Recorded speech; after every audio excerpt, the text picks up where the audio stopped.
So you scabbed out on... Excuse me, National Anthem. Probably stand up for this.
Welcome back to the Jacked Up Fantasy Football League Week 9 recap show, a special Veterans Day edition.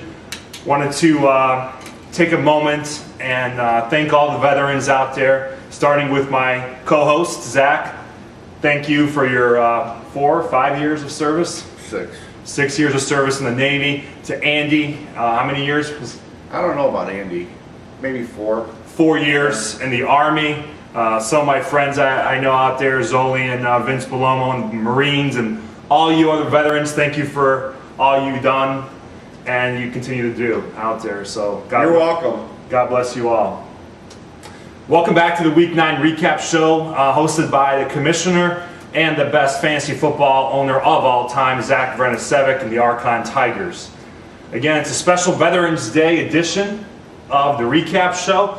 Let's move right into the recap of Week 9. The Serb Destroyers hold on to a 119-113 victory against TNT.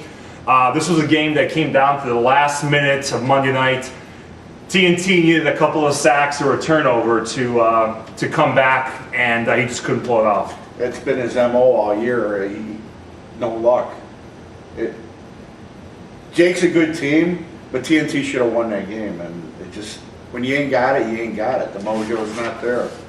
No, I hear you. I mean, I think this is one of the best 4 and 5 teams in the league. I mean, you compare him to the Eliminators and the Cocoa Puffs, who are both 4 and 5. He's up there in scoring. Yeah, definitely. Per average game, per game, he's number 2 behind. We all know who's the first one, but. Yeah. Well, some of my notes for this game, Zach, is that Roddy White gets hurt, only gives him 4 points. His kicker got hurt. He was out of the game. Actually, he's out for the year. And Lee Evans, who the week before scored 3 touchdowns for the Bills, did nothing, scored him only 3 points. Yeah. So, sorry, Tony. But for Jake, Flacco's consistent. All day is heating up. He had 28 points. And Mike Williams, the rookie from Tampa, I think is for real. It was rumored that earlier in the week, a local tailor in West Palm Beach saw Jake shopping for suits already. At the Men's Warehouse? Yeah, he's spending money already that he hasn't won yet, but yeah, I think he's thinking he's going to win it all. So, well, these two guys will see each other again in a few weeks for Tony's wedding. Yeah. Let's move on to a low-scoring affair here between the Prime Timers and the Farmers Tans. 2 good teams. Prime Timers beat them by 5 in a low-scoring affair. The Farmers Tans usually on the other side of these low-scoring affairs where he usually wins, but this win ends a 5-game winning streak for Farmers Tan. You had a good run, Bubba, and you still have a good team, and you're still in the thick of it. So it's only one loss, it's a setback, but you move on, man. Look at the game films and try to improve. For Ryan, he moves to 6-3 in that division, 2 games ahead of Jake. Not much to talk about this game, really. I mean, it's a low-scoring affair. For Bubba, his highest score was his tight end. So, well, he sent me a text earlier in the week saying, "Why don't you ever defend me? Why are you always talking about your teams, you and Val, that's all you do. You say how good you are, never giving me props." I mean, look at that score. How do you give props to something like that? Look at that face. But I gave the guy props. I mean, he won 5 in a row. Yeah. It doesn't matter how you win. The bottom line is a win's a win. You're 6-3. This is a preview of what the playoffs could look like. These two could very well meet again. And I hope not, because that means I'll be out of the playoffs. But we'll get to that in just a few. Frosty Paws comes back, a very angry Frosty Paws, takes it out on the Eliminators. This game, there was a 100-point difference at one point in this game when I looked. And the only reason why Randy made this a game is because his defense scored him 49 points. Oh, I didn't even catch that. Yeah. 49. Packers gave him 49 points on Sunday night. Andy's favorite position between that and the kicker. How many? Well, Andy's got this going at least. How many times has he changed his name this year? Him and Boban. Is that a? What the hell Is there a contest between those two guys? Who fucking stupidly unlucky. stupidly unlucky. I guess that's You scored 133 points an and you won. FSU acronym. Yeah. I don't know where that's coming from. Whatever. Maybe because of his record, he thinks he should be a little better.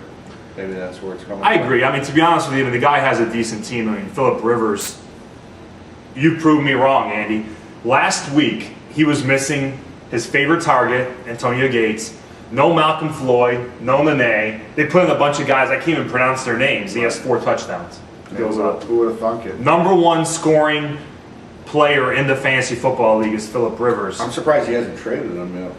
Well, he wanted to. He wanted to give him to me, but Maybe should have done that. Well, That could be the move that you look back on and say, could be. could have been. Could be. Yeah. Congrats to Andy on his a nice win there. A lot of points. Bulldogs destroyed a T-Mac attack. This game was never even a contest. I think it was over at like 8 minutes after 1 on Sunday.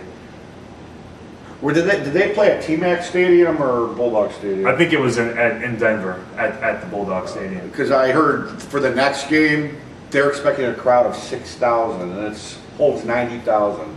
His fans have given up. Oh, for his home game against Archon Tigers? Yeah, How many of those? they're saying the local high school is going to draw more than T-Mac's team this week. All right, well, we'll talk about the preview next show, but T-Mac attack, I I always mean, do that. downward spiral, man. I mean, the guy, the last couple of weeks, is putting like 50, 60 points up.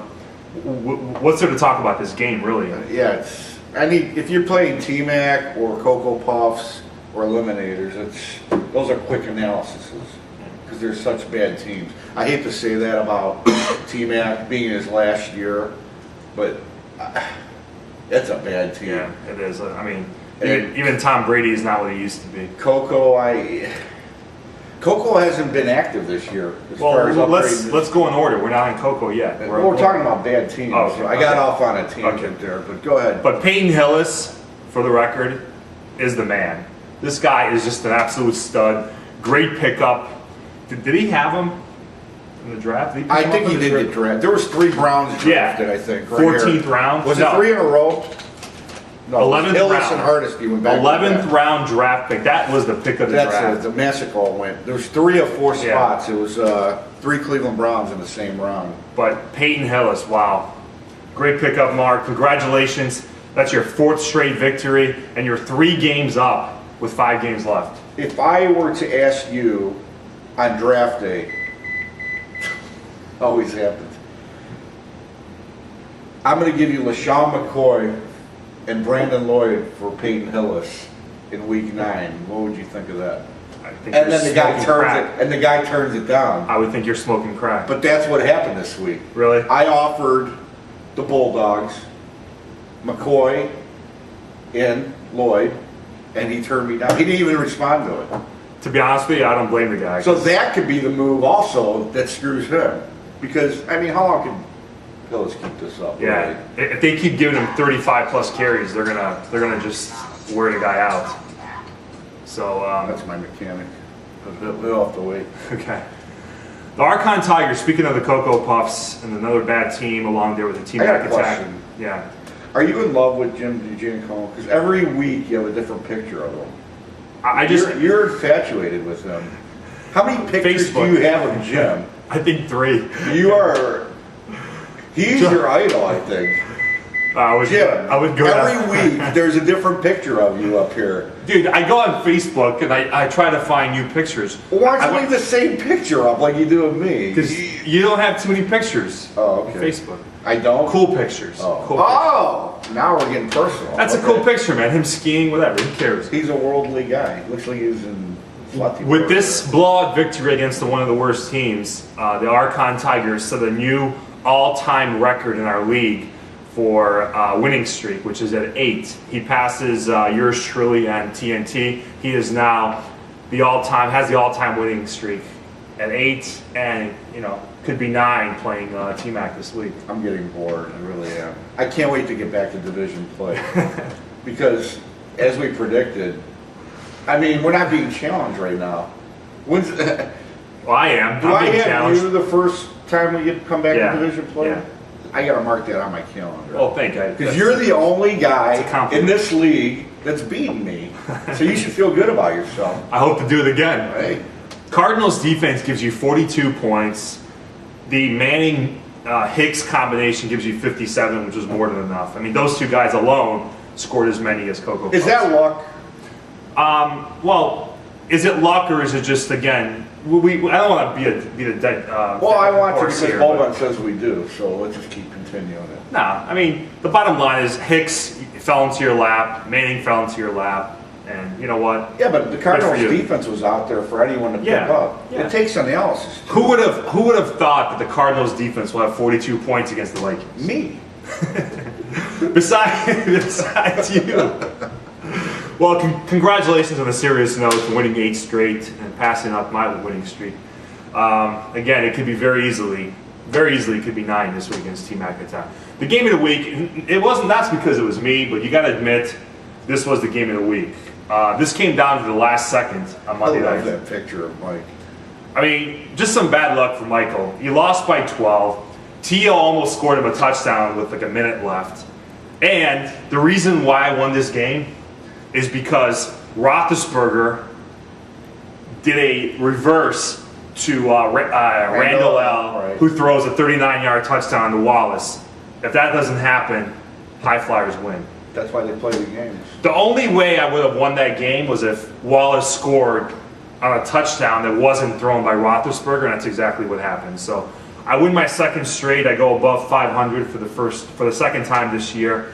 Tough luck loser in the High Flyers. This is a better team than 2-7. Him and TNT, 1 and 2 as far as most unlucky teams this year. But this guy's only 2-7. I hope it doesn't discourage him for next year. We'd like to have him. Yeah, back. absolutely, man. I mean, But sometimes, hey, luck plays a role. I guess. but for him, he would have beaten any other team. He outscored everyone except for me. So it's just bad luck. It's timing, bro. Right. To your mechanic. Yeah, So- he's leaving me a message probably. Okay. But Well, let's look at the standings. The Archon Tigers moved to 8-1, and you're very close to clinching a playoff spot if you win this week. Farmers Tan, after that 5-game losing streak, is still at 6-3. So I'm 1 game behind, and TNT is falling behind. TNT's gonna have to go on the run here. Can you turn that off, or does that porn music have to be on while I'm talking? it's my mechanic. I got to call him as soon as we're done. I will talk to him in taping 2 the show. seconds. Right. But TNT needs to go on a little winning streak here, otherwise he's in trouble, obviously. Well, it's going to get a lot. Going back into division Division. play, it's gonna. He should have gotten his wins now. He has to sweep the division to have a chance. Right. You got to win these games now. When you're Exactly. playing these weak teams, this is where it's built. I agree. So. Prime Timers with that win goes to 6-3, has a 2-game lead on the Serb Destroyers, who's won 2 in a row. Look out for the Serb Destroyers.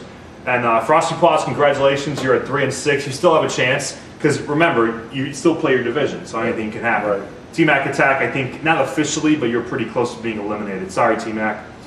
Ugly division. For the Bulldogs, I mean, he's pretty much 1 win away from wrapping up this division at 7-2. If you look at it, he's been solid the last couple of weeks. And if you look at his roster, I know we were mocking it earlier in the year, but if you look at his lineup, I think he's a team to be reckoned with. I'm kind of worried about him. Well, I thought this was a typo because I think the Cocoa Puffs should be 2-7 the way they're playing, and the High Flyers at least 4-5 or 5-4. Right, So right. some bad luck, but that's all the time we have. Thanks for watching the Week 9 preview show. Zach's going to call his mechanic, and I got to take a break before our Week 10 preview. Again, See you thanks guys. to all our veterans, and Yes, thank you. God bless America. Happy Veterans Day. Peace.